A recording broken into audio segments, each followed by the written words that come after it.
Hello and welcome to our second Inbetweeny episode of the podcast, where Michael and I have a gossip, perhaps we have a guest, and we keep up to date with what's going on in the world, including with you guys and on social media. So in this episode, Michael's been gathering houseplant tips from all of you, and I've got some fun answers to my question, what have you been doing during lockdown? And we also have a bonus extra special guest. It's that guy off the telly, Jez Rose, honeybee farmer, broadcaster, one half of the Roots, Wings and Other Things podcast for BBC Gardeners world host Adam Frost. It's a packed Inbetweeny episode. So first up, here's Michael with some indoor gardening chat. Hey guys, so that's right, we're gonna do some little separate bits in this episode, and my part is all about your indoor plants and indoor gardening, because a lot of us are stuck inside. We're looking for things to entertain ourselves, and I think if any of us have got houseplants, those houseplants are now very scared, because those houseplants are suddenly going to get so much care they will not know what has hit them. Likewise with pets. I bet pets are being walked every day without fail, getting so much attention as well. So little bit of advice for you guys with houseplants. I've also asked for a few tips on my social media as well, especially on Facebook, just to kind of let you know the basics with houseplants. Obviously, watering from below is much better than watering from above, because that way you'll avoid waterlogging. The plant will only take up what it needs at any one time as well. And that was a tip from Alison Whiteman on Facebook. So she's already a houseplant pro. Annabelle Kenny Jones actually gave a really good tip, and she said, why not hang your houseplants in order to avoid cats? Because of course cats probably couldn't climb to attack your houseplants if they're hanging in an alcove or somewhere in the living room, but they could get to them if they're at floor level. So is that a useful tip? Not sure. I'm not a cat person, so I've never had a problem with cats eating my houseplants. Bev Claire had a tip. She said her poinsettia is as lovely today as it was in December. Gosh, won't know what month it is in her house, but she says don't ask her how she did it. She's got no bloody idea. And Linda McFadden, she said used tea bags always work for her. So that's right. When you've used up your tea bags, so this is standard type tea, which tends to be high in nutrients, nitrogen, you can actually empty that onto the surface of your plants, any of your house plants, and it gives them a bit of a feed, bit of a fertilizer. Obviously, don't do that for every cup of tea you have through the day. I know some of you perhaps have 5 cups of tea a day, because that will be too much for those dear plants. So once a week, maybe once every 2 weeks would be absolutely fine. So what about things we can grow on a windowsill at the moment? Well, did you know that a lot of bedding plants can be grown as cute little windowsill plants indoors? Have you ever thought of growing a petunia or a geranium as a little pot plant inside? Perhaps in the cooler months of the year, you could grow a little primrose, maybe the double primroses that are now available. So make those little pots decorative. Also, you could grow salad crops, herbs. I would say grow herbs from seed rather than buy the ones in the supermarkets, because they seldom ever grow. You know, they're in this glue compost that dries out very quickly. They're always a challenge to repot. In fact, let me know if you have managed to ever repot those and let them grow. Salad crops, I've just sown some myself here, actually. Such a great gardener that I sowed them 3 days ago. I only watered them yesterday, so but they've survived and they're actually starting to shoot. So salad is a really great way to start off. Also, what about the joy of cut flowers? I don't know if you've seen the challenge online, which is the 30 stem challenge. It's from Georgie Newbury. She's the flower farmer at Common Farm Flowers. And this is just a challenge to grab 30 different stems of flowers, either on your daily country walk or from your own garden, and create a bit of a bouquet with those. Of course, it could be crazy. It could be shards of houseplant. It could be pieces of twig. You know, let your imagination run wild on that. So there's a few indoor gardening tips for you guys. I hope you're all staying safe indoors.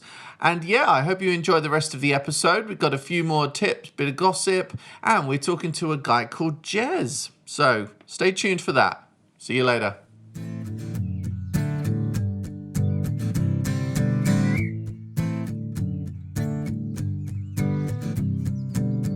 So it's time to find out what you've been up to during lockdown. Perhaps you've been baking, maybe you've been cleaning out your cupboards, or perhaps you've just been doing nothing. And I definitely think it's okay to just do nothing. There's no pressure to have to fill the time with anything if you don't want to. But I did ask the question on socials to find out what you have been doing during lockdown. And I had some really lovely answers. So I've picked just a few for you. The first one was Abigail Stocker. She told me that her team at work started growing sweet peas. So she took them home with her because of lockdown, and she's been looking after them, and they were growing really nicely, and she's been keeping everyone's spirits up with updates of the sweet peas growing. Isn't that so lovely? We've got the Essex allotment. He has been using his time to film a week in the life on the allotment. So that's for his YouTube channel. That's obviously a plug, but we love him, so it's all good. If you don't know who he is, he's the guy who's on social media always sticking his tongue out. And the fanatical gardener, he's been watching his dahlias grow like a hawk. Tell me about it.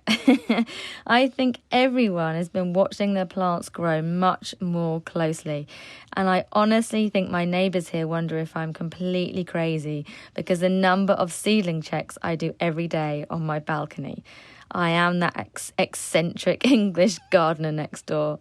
But it's not just me, it seems. So Gardener's World magazine encouraged a sew along on social media just recently last week to share some tips and inspiration for people to get sowing, some seeds and get outside in the garden. It's a really nice community, isn't it, that we have? And I know I always say it, but it was encouraging that as well, which is really nice. And I read some really good fun comments because I posted about how many times I was checking a day on my seedlings. And some of these really made me laugh. Cheryl Bird says that every time I walk past the ones in the kitchen and at least twice a day in the greenhouse. But Cheryl doesn't just check, she coaxes them up. So I'm not sure what that means. I don't know if it's literally kind of the movement, the hand movement, come on, or if she's chatting to them, come on seedlings, grow. There has actually been articles and research into whether talking to our plants helps. So Cheryl, maybe you're onto a winner there. And Sarah Jane Luck says her seedlings must be sick of the sight of her and her hovering watering can. I guess poor little seedlings are dreading being watered more than they need. Oh my gosh, my owner is here too much. Please don't water me again. I've had enough. But the best I thought was Michael Thompson, because he actually categorised how many times a day you were allowed to check your seedlings. So he says he looks at his daffodils at least 5 times a day. He thinks it's normal to look 5 to 10 times. 10 to 20 is within limits and 20 to 40 needs help. So I think I'm clearly in the needs help category. Although I think at the times that we're just indoors like we are, it's perfectly acceptable to up the numbers on those categories. So I think 20 to 40 is within limits. And then I think perhaps over 50 you're needing some help. So apart from gardening, the demand at the moment for crafts is up. So there's a lot more people cross-stitching and knitting, and I know that because I have some friends who work in the industry and their designs and their kits are absolutely flying off the shelves at the moment. So it's nice to think that people are using this time to do some of the crafts and creative things that perhaps they didn't have time to do before. Online courses are currently really popular as well. And for me, and probably for the majority of you listening, it is all about the plants. So gardening, it's keeping us active, it's keeping us engaged, and don't we just love it?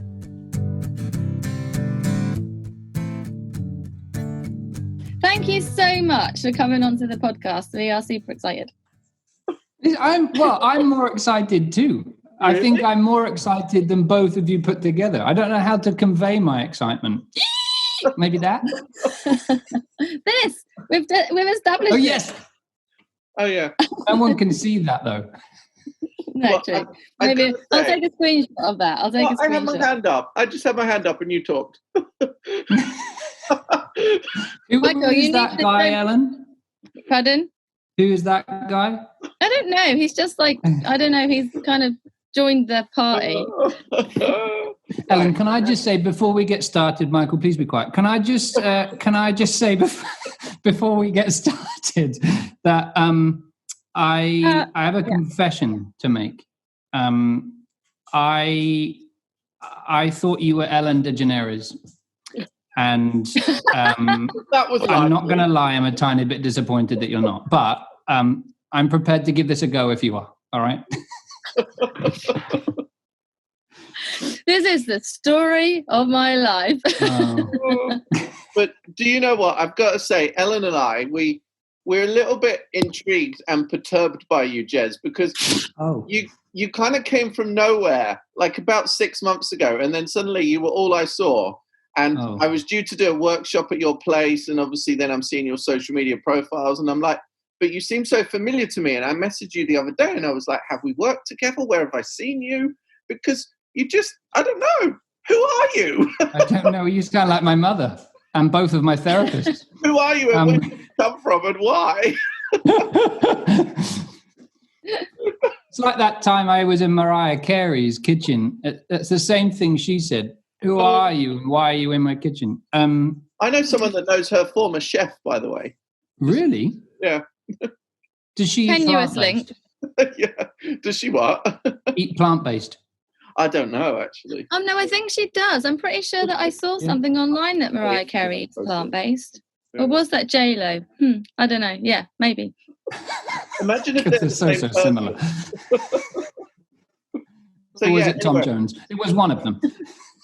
So, Jez, who are you? Who am I? Who are you? Well, I've done a lot of stuff of different things. I have a lot of interest and I'm a pretty curious person, and to throw myself, both of them, both of my personalities into things pretty wholeheartedly. So I've tried a number of different things. I did a lot of kids telly when I was younger, so 2002 to 2008, and sometimes when you unpick that, I sort of recognize your conversation. It sometimes is because of that. I'm not saying it will be, but because I get that more often for somebody who's not on telly that often. I get that. I get that quite a lot. So and then wearing primary colours. I'm sorry. Do you get recognised most of children's TV when you're wearing primary colours? Yeah. Yes, and normally with the puppet on my hand, but sometimes without. And so I suppose most people now know me. I unintentionally have become a little bit of the poster kid for bees and beekeeping, which was never my intention, but I think there's a lot of misinformation about honeybees and bees and pollinators generally, and a lot of misinformation about planting, and a lot of look. My planting background is my grandmother, whose sort of her party line was stick it in, and if it's all right, it'll grow. And that's basically the square root of my gardening knowledge and experience and qualifications. But Ellen, you're a vegan, right? Yes. Right. So this maybe not for now, but one of the things I really want to do is I want to have a conversation, a nice conversation, honest and kind and warm conversation with somebody who's chosen to be vegan for whatever reason about honey, because it's such a divisive ingredient. And I don't want to convert, you can be anti-honey. That's okay. I don't mind either way. I think everybody should have, that's the beautiful tapestry of life, is that everyone has their own, the way of looking at life. But I'd love, that's a conversation I think needs to happen. It needs to happen in a nice, mutual way where somebody can at least say, absolutely hate it, everything's bad about honey, but that someone else can also chip in from the other side, and we can meet in the middle, and we don't have to convert each other. But wouldn't that be lovely just to kind of talk about it? And so it would be, yeah. That is, I think, the sort of conversational. That was very final. It would be, yeah. Yes, it would be. Sorry, it's not going to happen. No, sorry. The video stalled. Oh my gosh, the video stalled, and so I wasn't sure if you were continuing to talk or not, and I didn't want to talk over you. I agree with you. I think it's a valuable conversation to have. It's a conversation that I have with other vegans, but not generally with people who are not plant-based. So I think it's a awesome conversation to bring to the world, if you like. There's the two different, I know we're not going to get into it now, but there's like the ethical vegan, there's the dietary vegan, and then there's all these kind of different levels in between. And personally, I think it's about what you feel comfortable with, what you feel is the right thing to do for you. And I'm going to put this out there. I don't eat honey because I actually don't like it. I don't not eat honey because of the ethical reasons of it, because I also definitely prefer Legionnaires. I prefer, I kind of understand the production of honey and the importance of bees and honeybees in pollination and actually pollinating the food crops that we're all going to need to eat, and so on and all of that. So I think it's a really valuable conversation to have. And I actually know many, many plant-based people who do eat honey. So it is a divisive, but also... That's crazy. Sorry, Michael. Go on. Pardon?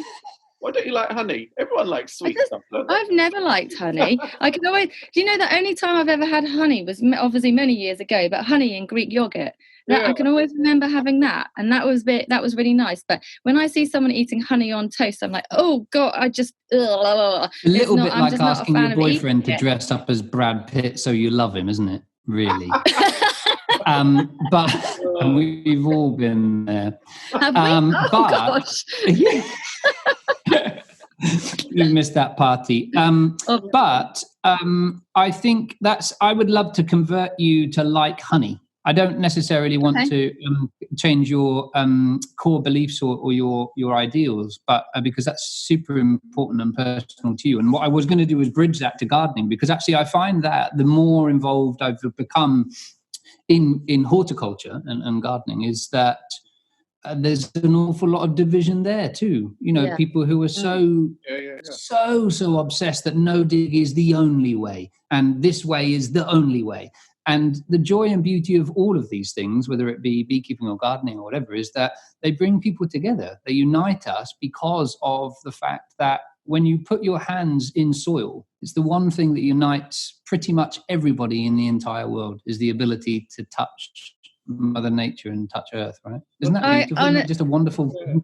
I couldn't agree more. It's like music to my ears, and I know it is Michael's as well, because we often say about how people just kind of have this one focus and they're kind of in their box and it's all about this only one thing, but it isn't. Like, I love the way you just said it's like the tapestry, it's like we're all different, and that's what makes the world go round.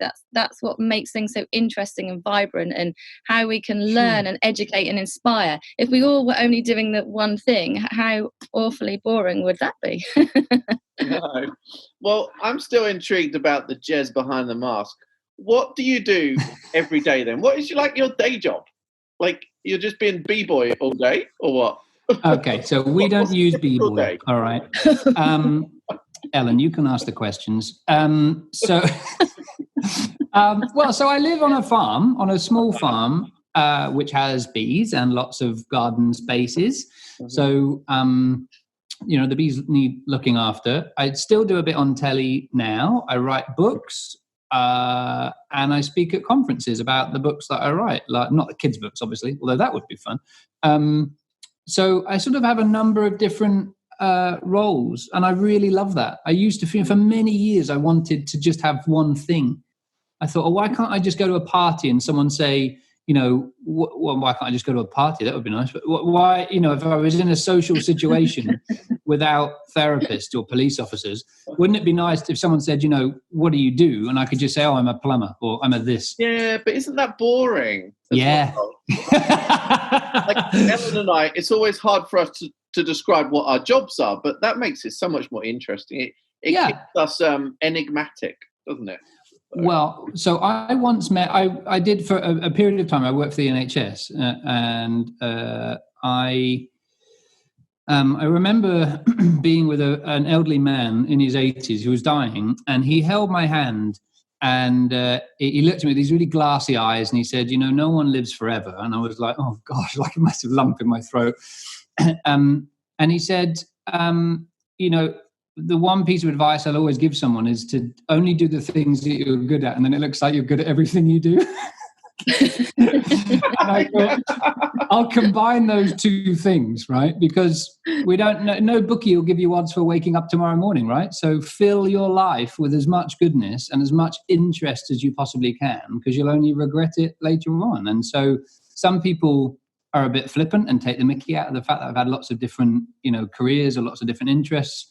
But I love the fact that I have had the ability to meet some most amazing people across an incredible cross-reference of areas. So coming back to your original question, what do? I wake up, I only drink tea, I don't drink coffee. Oh my gosh. I'm with you on that. I don't drink coffee. Thank you, people.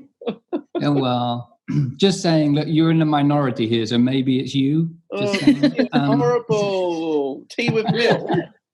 Tea with milk. It depends which tea. Sometimes with milk. I only drink milk. I don't drink cow's milk. That was an ethical decision.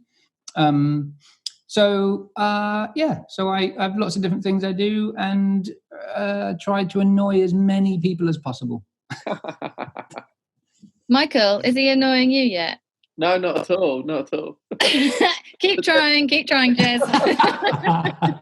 But there was one person we wanted to ask about, because you do a podcast with a very famous man, don't you? And we want to you can't even think who it is. Which podcast? Oh, you got more than one. With Monty Don. No, the other one. Adam Frost. And we were looking for some dirt, basically. Oh, on Adam. Oh, yeah, wow. give us some dirt on Adam. Seriously, how long have you got? I mean, we've got an hour. The man's a maniac. Like, he's predatory. He licks my face all the time. Like, I have to edit it heavily. I'm really pleased that he's licking your face and nowhere else, though, to be fair. I don't think you should lick faces in the current climate, though. Maybe. No, maybe not now. Yeah. I mean, I didn't have that excuse back in September when we first started the podcast. Then I just had to say, okay, I guess that's something that you do when you're famous. I don't know.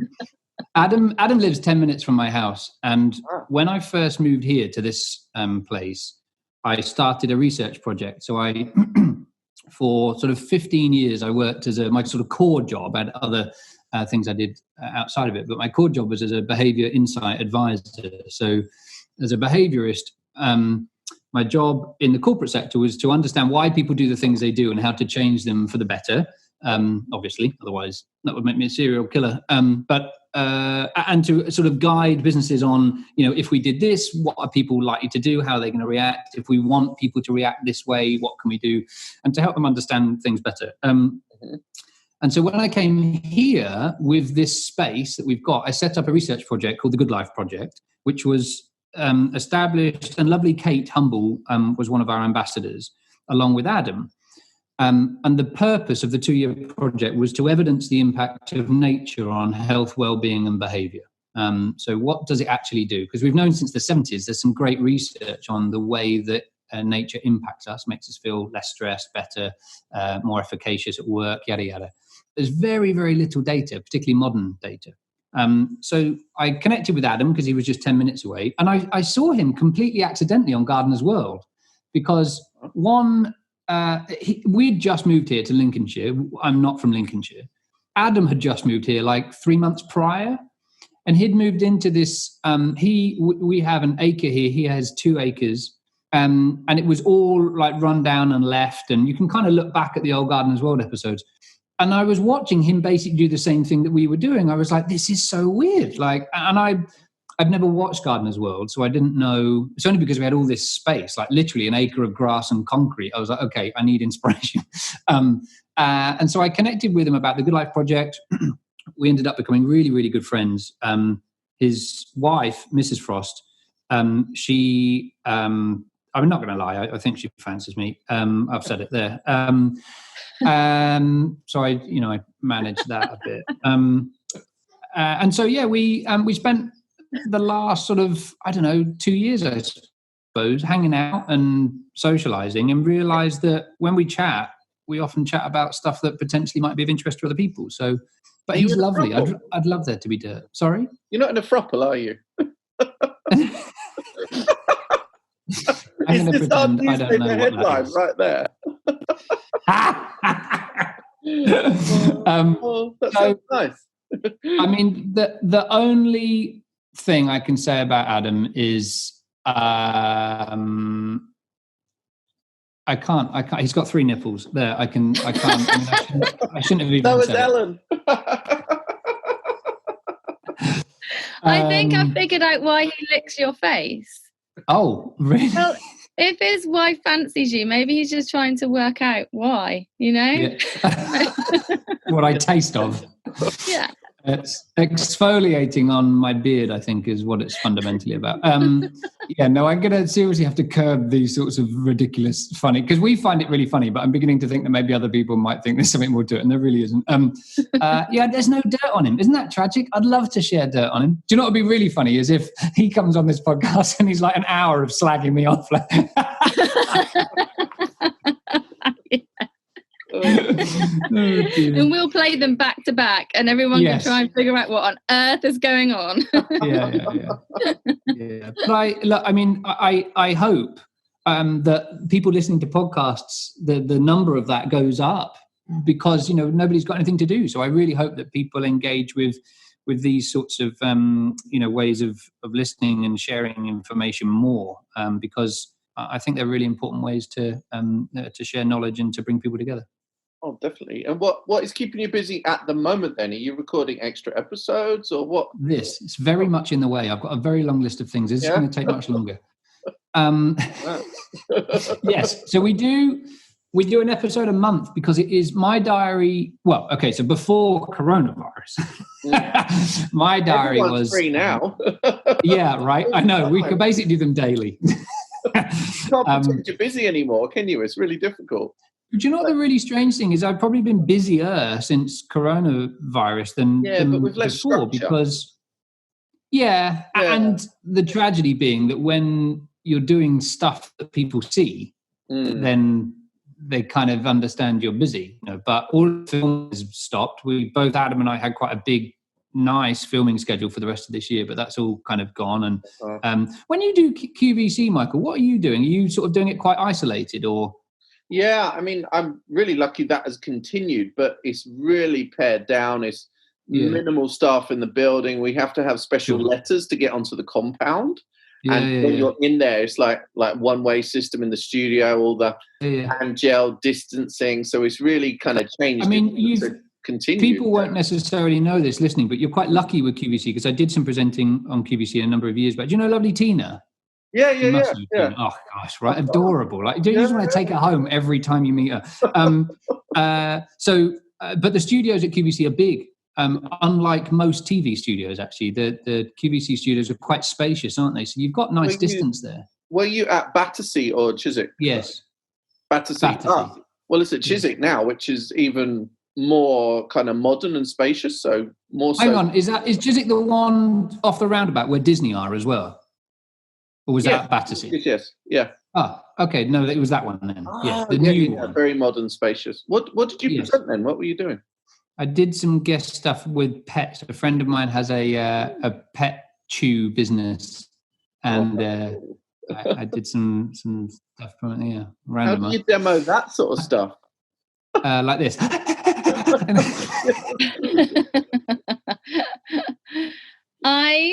As much as the TV talk is wonderful, guys, I'd like to bring us back a little bit. Can we talk about pollinators, please? I feel like because what you were just saying about us having to communicate in this way now, and So many more people are getting out into the gardens and enjoying nature and all of that. And of course, you're involved with honeybees and everything. Don't fall asleep, Michael. Can we talk about pollinators? And this might be partly selfish, but I also do think many people will be really interested in what you've got to say. So back in the UK, where I can't get to right now, I can't get to the garden, can't get to the allotment, so I'm balcony gardening. And obviously lots of people have got balconies, they're in cities and they can't get out, not necessarily even able to get down, like to go around the park because there's too many people and all those kind of things. Like being able to bring a little bit of nature and wildlife to your space, even in a tiny little space in a city, is going to be awesomely essential for well-being. Have you got some kind of like advice for people who are gardening in tiny spaces or in balconies? Like I kept thinking to myself, I'm 6 floors up, will the bees come, will the butterflies come? But they are coming, and it literally makes my day just to see something on the balcony. So have you got some like tips or some advice for people at home who need to kind of bring a little bit of nature into their worlds right now? Yeah, I think that's a wonderful thing, to bring nature into your world. Is the irony being is it's really the wrong phrase, isn't it? Because we are in nature's world. It shouldn't be about bringing nature into our world, right? This is it is our privilege to spend time with nature. So bees. There has been a honeybee that's been recorded as high as 18,000 feet in the air.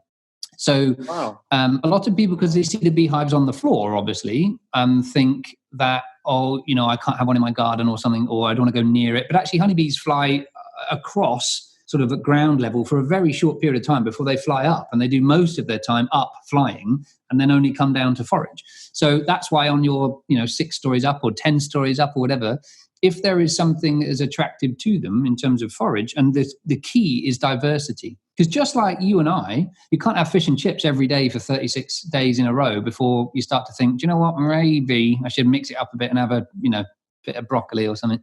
So rather than just planting always the same thing, it's nice to do a little bit of something different. And I always encourage people, if you're really short on space, I never really refer to people as gardeners, because I've found that, because I think a gardener is a professional profession, and I think most people recognize that, and it puts some people off. So I refer to people as outside space owners, because even if you're on a balcony and you've only got a window, you've got a bit of outside space that you can own with a window box or something.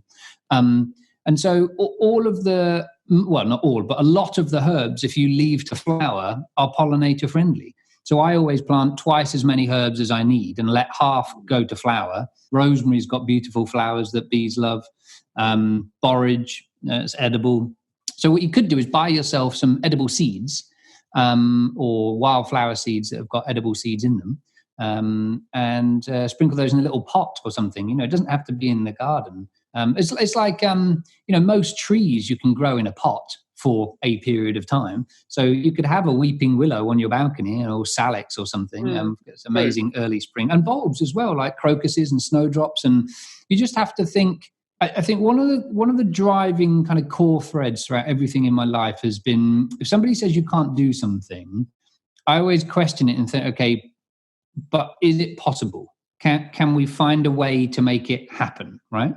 And so when you look around and you see trees growing in the ground, my first question is, do they have to be in the ground? And so I guess what I'm getting at is, don't think that just because you've got a balcony or a window, you quote unquote can't have a garden, because you can enjoy all of those things, right? You just have to be a bit sensible about it. Like, for example, strawberries. Somebody recently was asking me, they really wanted strawberries, but they couldn't have a window box. So they said, can I grow them indoors? And I said, you absolutely can grow them indoors, but you won't get strawberries because they need to be pollinated, right? So you'll get lovely flowers, but you won't get any strawberries. So, there are compromises to be made everywhere. But I think the best piece of advice is to go for edible things, because then you'll enjoy them and the bees will enjoy them as well. And think about broadly, we talk about bees get, funny enough, I just did a video today for Instagram about butterflies, because bees get a lot of press as pollinators, but there are a wide variety. Wasps are pollinators, beetles were actually the first pollinators on Earth before anything could fly. So, think kind of broadly about insects and bugs, which then starts to make you think a little bit about habitat as well. So, but if you want to see it and you want colour and all that kind of jazz, go for edible flowers. I think that's really fun. Michael's got a really cool. In fact, I stole something from you before I knew who you were, Michael. What? What was it? Yes. Would you like them back? Because I have got. They don't fit me. Because I saw online some crazy, wacky plant guide thing that's got like a toothache plant, the purple kind of butterfly sort of plant thing, and something else. It was like a trio, I think, of weird edible plants. That was for RHS, I think, wasn't it? Okay. Yeah. And I thought, well, that's a really cool, unusual thing to be able to grow, and you can eat them, but it looks fun. Well, you can think that way with pollinators as well, right? You don't have to think, oh, because I'm planting for pollinators, I can't necessarily get anything out of it. You'd be surprised the amount of flowers that daffodils even, a lot of people say daffodils aren't pollinator friendly. I've got loads of footage of honeybees in daffodils. Nature knows best, right? So I sort of feel like I've rambled about honeybees and pollinators and don't know if I've actually answered your question. We asked you the question. It's all good. It's all good. I think Ellen might tell us we need to wrap up soon, but I've got a last little discussion point that I want to throw into the pot, which is, recently in the news, there's a lot of kind of like, oh, you should grow your own fruit and veg. And sometimes that narrative is, oh, you will need to grow your own fruit and veg because everybody imagines like everything's going to run out in supermarkets and you'll be scrambling to grow your own leeks or something. And so there's been a real uptick of people buying seed, growing their own. But I sometimes feel like that narrative is a bit like damaging because people are imagining they'll have to grow their own and it's really not that easy at all. And where are you coming from with all of that? What have you seen? How do you feel about all of that? That's an amazing question. God, well, do you know, I mean, I would maybe I know it's your podcast, but I would sort of push back on the it's not that easy thing because you can find stuff that's easy, right? You can choose things like, I mean, strawberries aren't difficult to grow and they're not sustainable. You couldn't say, well, tomatoes aren't difficult to grow. It's just sometimes you'll wipe out a whole crop from something that isn't your fault at all. But to sustain yourself, that is not easy. Sure. No, it's not. No, you're absolutely right. So it's funny, actually, because I wrote a TV show called Dig for Brexit. And the Dig for Brexit thing was about just that. It was about having people become self-sustainable because of the whole Brexit thing. Because if we didn't have a supply chain, we'd have to find...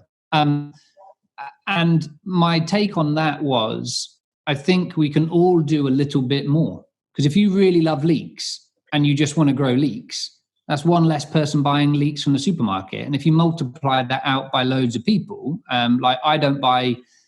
And I think the secret, because I'm trying to think how I can wrap this up nice and neatly without me going on, because that is an amazing question. And I would love to talk about that a lot. That's a blog article, I think. Here's my take on it. This is my definitive answer. If we all ate seasonally, I think that would be the secret to most problems. But we have become a society of excess and consumption, where if in December I want strawberries, then I will buy strawberries. And if in January I want, I don't know, leeks or something, I will buy leeks. Whereas up until very recently, we were just patient.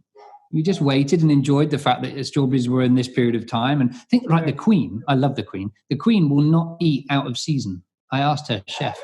So she only eats things that are seasonal. Can you hear my dog in the background? Yeah. I want to be on the podcast, Daddy. So I think that's my... that dog is Marley. Marley. Yeah. If you've seen the film Marley and Me, that's Marley. It's not the actual Marley, but it's just like him. So yeah, I think that's where I come from on the whole kind of grow your own is give it a go, grow just the things that you really like. Because worst case scenario, this is back to my grandma's mentality.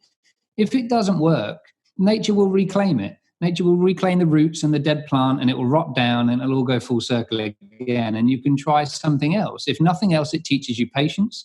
And it teaches you a greater connection with nature. And if you move to sort of thinking about seasonal produce, we reduce the carbon footprint on the world, we increase our sense of patience, and we have a wonderful kinesthetic connection, I think, with what nature can provide and when.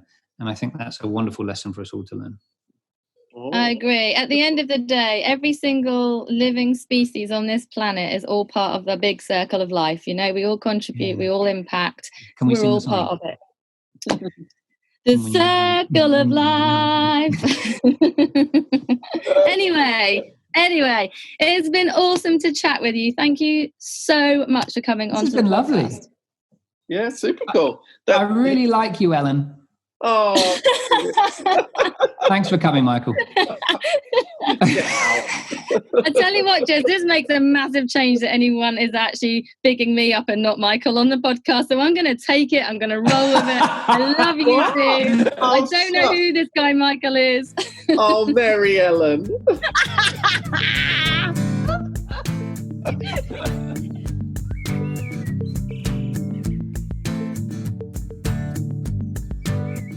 Well, I hope you've enjoyed our Inbetweeny episode, which follows up the houseplant episode with Indoor Garden Design Company. But in this episode, we've also talked about a few indoor gardening ideas as we try to turn COVID to Grovid. So Ellen's talked about a few different activities that she's seen people online doing, growing sweet peas, dahlias. I also talked about various houseplant tips and kind of realized that houseplants are getting more attention than they ever have before. So go easy on those poor little boys. We also had a giggle with Jez. We found out all about him. We got some dirt dished on Adam Frost as well. That was pretty cool.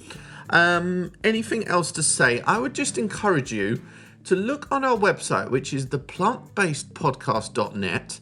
And remember, the whole world of our podcast is there.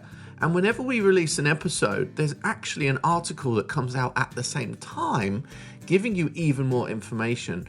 So have a browse on there. You'll find out so much. There's articles on underwater gardening, the best plants for bees, and there's an episode and an article for each of them. So you could easily spend an afternoon on there, listening to us, reading about all of these subjects. You know, you might even get bored of us, who knows? But anyway, if you like it, leave a review.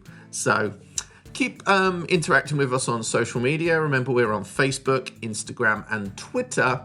And if you've got ideas for any subjects we can talk about in the future on the podcast, let us know. We're going to record by Zoom where possible.